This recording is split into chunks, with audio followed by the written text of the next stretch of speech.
My name is Lena Parker. I am 33 years old, and I have been married to my husband Ryan for 8 years. Last weekend, we were celebrating our wedding anniversary with family and friends when, in the middle of the party, my sister-in-law suddenly stood up and accused me of having an affair. She even showed everyone messages that looked like proof. Within seconds, the entire room turned against me. People started whispering, and my husband looked hurt and confused. But instead of arguing, I simply smiled. Because a minute later, I connected my phone to the TV, and what everyone saw on that screen changed everything. But before I tell you what actually happened, please like the video, subscribe to the channel, and tell me what country you're watching from in the comments. Now let me tell you about the night that changed how my husband's family looked at me forever. Our house was full of people that evening. Soft music was playing in the living room, and the dining table was covered with food, drinks, and a large cake with golden candles on top. It was supposed to be a happy night.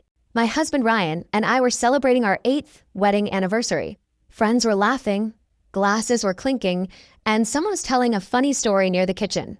From the outside, everything looked perfect. But I could already feel something was wrong, because across the room, Ryan's younger sister Claire kept staring at me. Not in a normal way, but in that quiet, smug way she always did when she thought she knew something I didn't.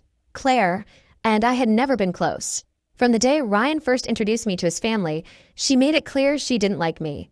At first, she hid it behind polite smiles, but over the years, those smiles slowly turned into small comments, little jokes, and whispers when she thought I couldn't hear. "You're lucky Ryan takes care of you. You must enjoy living such an easy life. You married very well." The kind of words that sound harmless to others but carry sharp edges underneath. For years I ignored it and told myself it wasn't worth fighting over, but that night something about Claire felt different. She looked confident, like she had been waiting for this moment. I noticed she kept whispering to a few relatives. Every now and then someone would glance at me and then quickly look away. My stomach tightened. Ryan noticed my expression and asked quietly if I was okay. I forced a smile and told him I was just tired, but the truth was I had a feeling the night was about to go very wrong. About an hour later, everyone gathered in the living room because it was time to cut the anniversary cake. Someone dimmed the lights, and Ryan stood beside me with his arm around my shoulder. 8 years, he said with a grin. Can you believe it? I laughed softly and said sometimes I couldn't. People clapped, and several guests lifted their phones to record the moment. But before we could cut the cake, a voice suddenly spoke from behind us. Actually, before we celebrate, the room slowly turned toward the sound. It was Claire.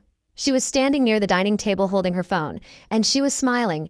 Not a happy smile, but a cold one. Ryan frowned and asked what she was doing. She stepped forward slowly and said she thought everyone deserved to know something first.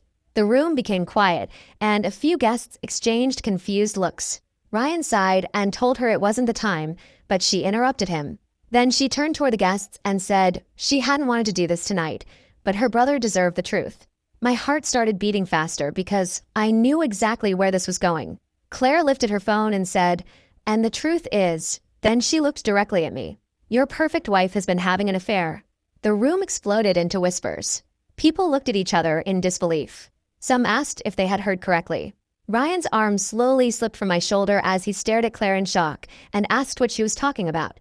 Claire walked closer and said she had proof. She turned the screen so everyone could see. Messages. Photos. A conversation between me and another man. The messages looked intimate, private, and damaging. The whispers around the room grew louder. Some people looked at me with disbelief. Others looked angry. Ryan's face turned pale as he looked at the phone and then at me. "Lena," he said quietly. For a moment, the entire room felt like it was spinning. Claire watched my face carefully, waiting and hoping I would panic, cry, or start offending myself. But instead, I slowly took a deep breath, and then I smiled. Claire blinked. She clearly didn't expect that reaction. "Why are you smiling?" she asked sharply. I looked at her calmly, then at the guests, then at Ryan, and finally back at Claire. The truth was, those messages didn't scare me at all. Because a week earlier, I had already discovered something very interesting, and Claire had no idea. I gently set the cake knife down on the table. Then I looked at the large television mounted on the wall in our living room and said something that made Claire's confident smile disappear. "Since you brought your phone," I said calmly, "why don't we connect it to the TV?" The room fell silent. Claire frowned. "What?" I kept smiling. "So, Everyone can see the evidence clearly. And for the first time that night, Claire looked a little nervous. The room had gone completely quiet, and everyone was watching us. Ryan looked between me and his sister, clearly unsure what was happening. Claire tried to laugh it off and quickly said, "Why would I do that? Everyone can already see the messages." I shrugged lightly and replied, "True, but the screen is small. If we connect it to the TV, everyone can see them properly." A few guests nodded, and someone even said it made sense. Claire's smile returned, but it looked forced now. "Fine," she said, "if that's what you want." She walked toward the television and handed her phone to Ryan. "Here, you connect it." Ryan hesitated for a moment, then plugged the phone into the cable near the TV. A second later, Claire's screen appeared on the large television, and the same messages were now displayed for everyone in the room to see. Whispers spread again as people stared at the screen. "Wow, those messages look real," someone murmured. Ryan stared at the screen in silence for a moment before slowly turning toward me. "Lena, you need to explain this." I nodded calmly. "I will," I said, then looked at Claire. "But first, let's make sure everyone sees everything." Claire crossed her arms confidently and told me to go ahead and explain my affair. But instead of touching her phone or the screen, I stayed exactly where I was and smiled again. Claire's eyes narrowed immediately. She asked if I thought this was funny, and I softly replied that I didn't. I just thought this moment had been coming for a long time. A few people in the room looked confused, and Ryan frowned slightly as he asked what I meant. I glanced around the room at the guests, at Ryan's parents, and finally at Claire before speaking slowly. I explained that Claire had never liked me. She rolled her eyes right away and said, "Oh, please," but I continued anyway. From the day Ryan first introduced me to his family, she had made it clear that she thought I didn't belong. Some guests shifted uncomfortably, and Ryan's mother adjusted in her seat. Claire laughed coldly and accused me of playing the victim, but I ignored her. For years, I continued calmly. Claire has made small comments about me, about how I wasn't good enough for Ryan and how I didn't deserve the life I had. Ryan turned toward his sister and asked if that was true. Claire dismissed it with a wave of her hand and said, "Everyone jokes," but I shook my head and explained that they were never jokes. Claire's expression hardened, and she snapped back, asking if I thought that meant she had created fake messages. The guests started whispering again while Ryan rubbed his forehead and muttered that the situation was getting out of control. But I wasn't finished. "You see," I continued calmly, "something interesting happened last week." Claire's shoulders stiffened slightly when I said that.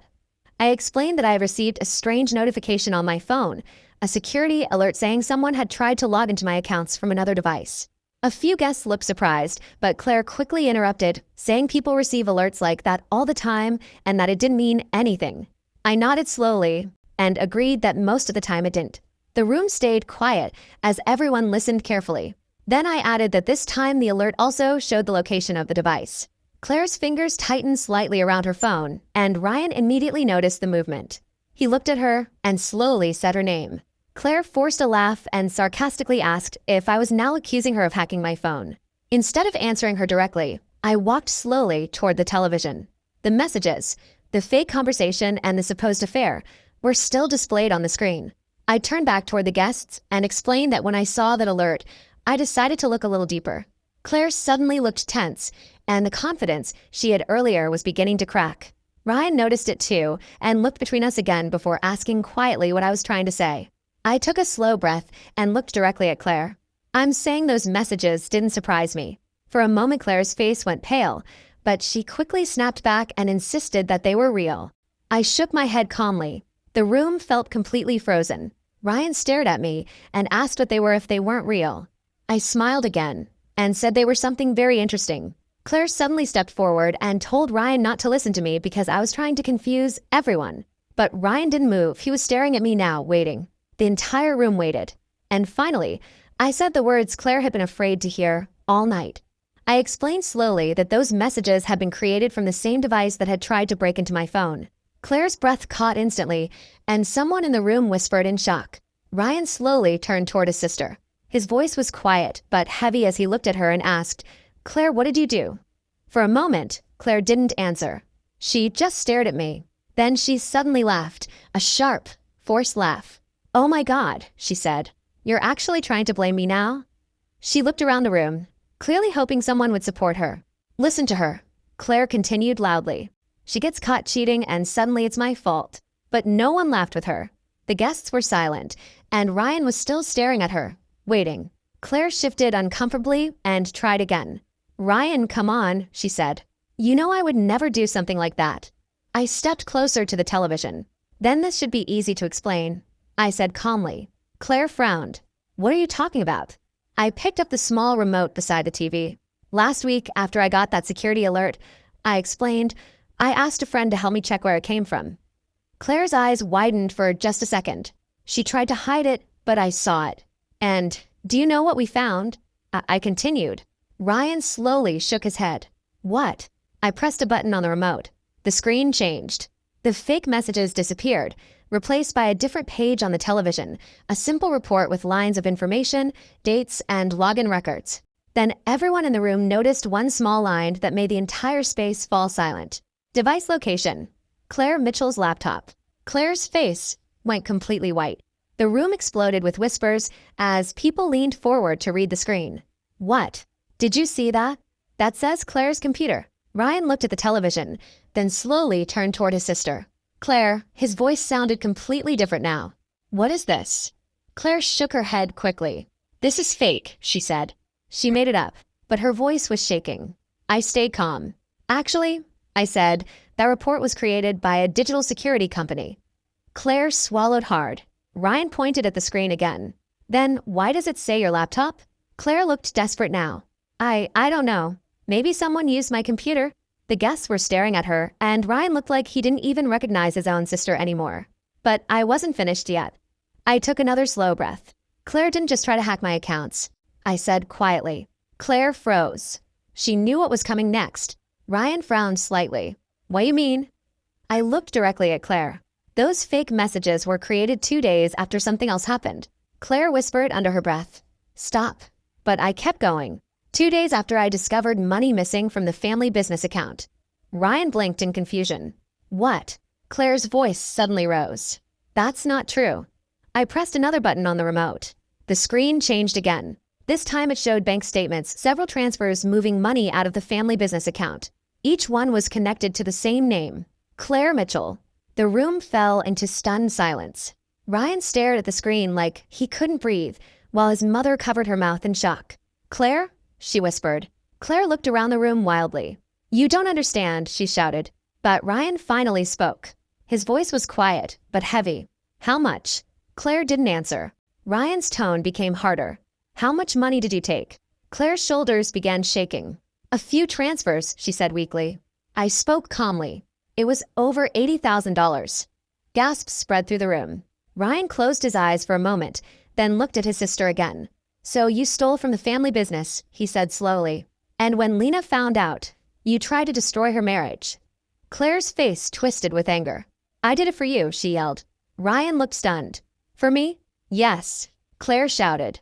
"She was going to turn you against your own family." Ryan stared at her like he couldn't believe what he was hearing. Then he slowly shook his head. "No," he said quietly. "You did this to yourself." Claire's eyes filled with tears, but no one defended her. No one supported her. The truth was now right there on the screen for everyone to see. For a long moment, the room remained completely silent. Finally, Ryan turned toward me. His expression had changed. The confusion was gone, replaced with regret. "Lena," he said quietly. "I'm sorry." I nodded softly. "I know." Ryan looked back at the television one last time, then turned to his sister again. "You need to leave," he said. Claire looked around the room desperately, but no one stopped her. Slowly, she picked up her purse and walked toward the door. When the door finally closed behind her, the entire atmosphere in the room felt different. The whispers were gone. The tension had disappeared. Ryan walked back to my side and gently took my hand. This time, he didn't let go. After a moment, one of our friends cleared his throat awkwardly and said, "So, are we still cutting the cake?" A few people laughed nervously. Ryan looked at me and asked quietly, "Do you still want to celebrate?" I smiled.